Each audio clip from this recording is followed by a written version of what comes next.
is calamansi. Or you can use lemon. And then mix. Marinate lang natin ng 15 to 30 minutes. Lakas ng ulan dito sa amin ngayon. Cornstarch.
Nagpapainit na ako ng mantika, angels.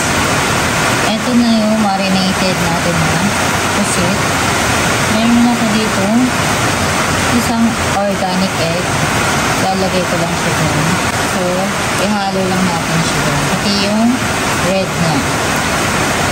Pati yung pula ng itlog.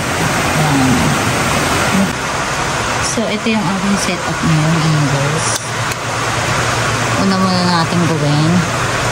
Lagay muna natin yung marinated na pusit dito sa powder mix natin. Yan. Tapos, balutan natin ng powder mix natin. Yan. Mas maganda kung pati yung loob malalagay ng angels. Kasi matilamsik to kapag piniprito mo. Italagay natin ng powder mix.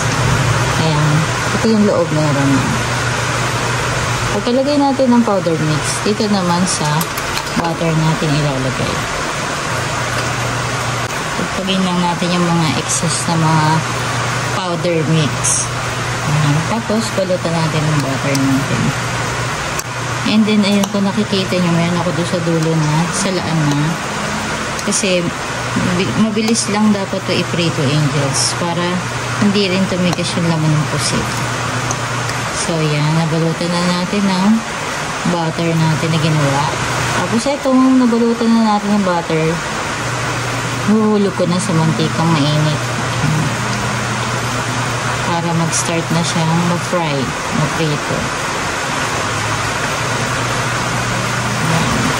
So, babantayan natin to, angels, kasi mabilis siya masunog.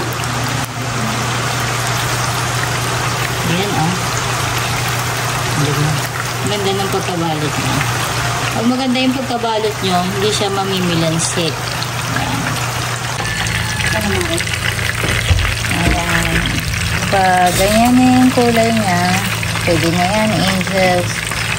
Huwag yun na masyadong prituhin kasi kukunat masyado yung laman ng pusit. Diretso ko lang ang pagpiprito.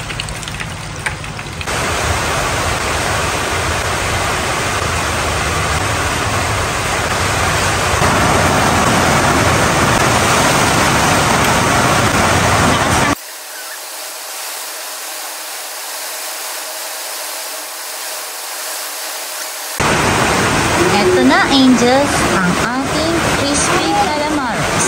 Tikiman time! Siyempre, meron tayong terno na sukang maanghang. So, kukunin ko yung eto, sa may ulo. Favorite ko kasi itong ulo. Sasaw natin sa suka.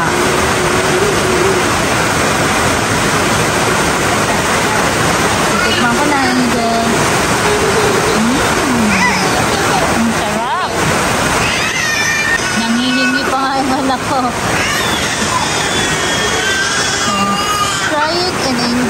Cheers! Ang sarap!